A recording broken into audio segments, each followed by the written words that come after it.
In this video, I'm going to show you how to use BONK filter on Axiom. So the first thing you want to do, of course, is create an Axiom Pro account. There's a link down below in the description as well as in the pinned comment. If you sign up using my link, you'll get a 10% discount on all trading fees forever. So make sure you check it out. It's really worth it and you will not regret it. Axiom actually has some premium features that are completely for free, such as the wallet tracker, the Twitter tracker, a custom P&L tracker, multi-wallet setup. They also have an amazing reward system for your referrals. You can buy Solana directly on here, powered by Coinbase, and then some other things like the turbo mode, which makes your transactions much faster, etc. So again, check it down below. You won't regret it.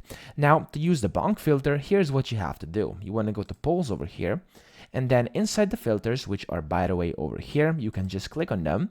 And then as you can see inside protocols, they now have the BONK one. Now you can just enable it and use it by clicking BONK over here, enabling it, and then pressing apply all. And then the BONK filter will be applied to your account and to your platform over here. So that's pretty much it. I hope this video helped you out. If it did, please subscribe to the channel and help me out as well.